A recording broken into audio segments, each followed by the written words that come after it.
Assalamualaikum warahmatullahi wabarakatuh. Bismillahirrahmanirrahim.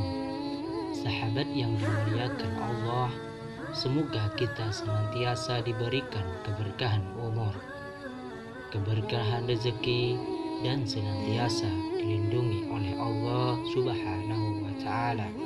Amin, amin, ya Rabbal Alamin. Sahabatku dirahmati Allah, mungkin saat sholat kita pernah melihat gerakan-gerakan sholat yang tampak aneh dan unik. Misalnya adalah ada seorang ibu yang sholat sambil menggendong anaknya. Bahkan ada seorang bapak yang menjaga anaknya dengan mengikatkan seutas tali supaya anaknya tidak berjalan jauh, dan lain sebagainya. Pertanyaannya adalah, apakah hal tersebut tetap sah sholatnya atau harus bagaimana jika sedang menjaga anak untuk sholat berjamaah? Yang perlu saudaraku ketahui terlebih dahulu dari gerakan sholat adalah ada gerakan yang diharuskan, ada gerakan yang dianjurkan atau ditoleransi, ada gerakan yang diperbolehkan, ada gerakan sholat yang sebaiknya dihindari atau makruh, dan ada gerakan yang sangat dilarang. Saya akan jelaskan satu persatu mengenai gerak-gerakan tersebut, sehingga kita semuanya menjadi faham dan bisa menghindari jika memang perlu dihindari, dikerjakan jika memang harus dikerjakan. Yang pertama adalah gerakan yang diharuskan. Kalau untuk gerakan sholat yang diharuskan, mungkin saudaraku semuanya sudah paham, yakni gerakan yang harus memenuhi syarat dan rukun dalam sholat itu sendiri. Yang kedua adalah gerakan yang dianjurkan. Maksudnya adalah gerakan yang mendapatkan predikat atau baik apabila gerakan tersebut dikerjakan. Di antaranya adalah meluruskan shaf atau barisan dalam sholat, merapikan shaf atau mengisi kelonggaran di dalam shaf. Mungkin hal ini saudaraku juga sudah cukup paham, jadi akan dilanjutkan. Yang ketiga adalah gerakan sholat yang diperbolehkan atau ditoleransi. Gerakan sholat yang diperbolehkan maksudnya adalah gerakan tubuh kita saat sholat karena ada keperluan, dan salah satunya contohnya yakni mengerjakan sholat sambil menggendong bayi. Kenapa hal tersebut masih diperbolehkan dan sholatnya juga masih tetap sah?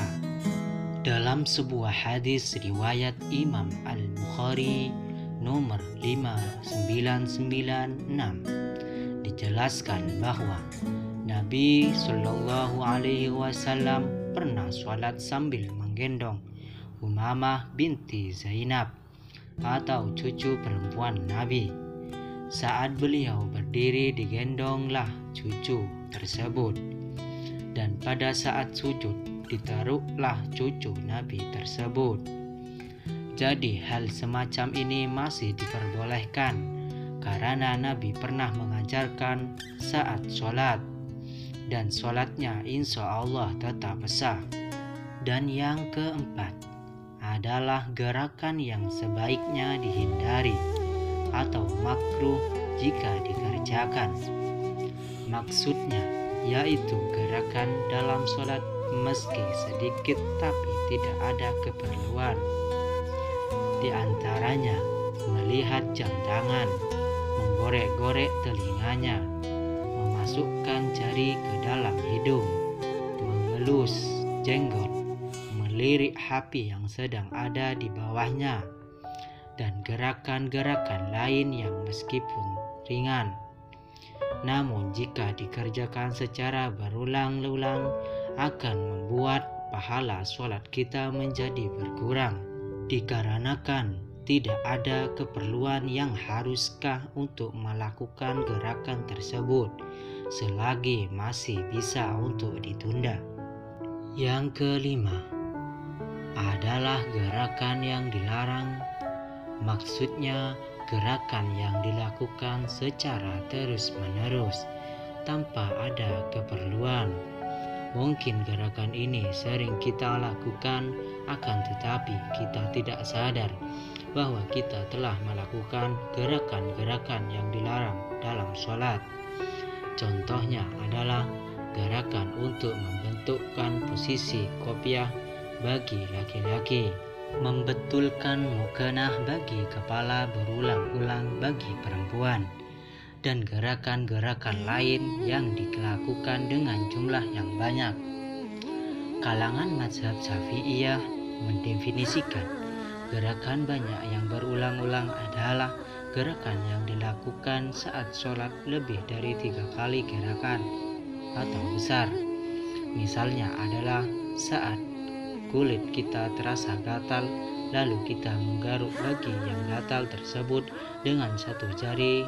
Meskipun berkali-kali, namun hal ini masih dianggap gerakan kecil. Akan tetapi, jika kita menggaruk dengan 5 jari, maka dianggap sudah mengerjakan gerakan besar, dan sholat kita menjadi tidak sah atau batal. Oleh karena itu, tumakninalah dan ketenangan saat beribadah termasuk rukun dalam sholat. Jika ditinggalkan, maka sholat kita menjadi kurang sempurna, bahkan bisa membatalkan sholat. Khusyuklah dalam sholat, karena sholat merupakan jalan komunikasi kita kepada Sang Pencipta, Allah Subhanahu wa Ta'ala.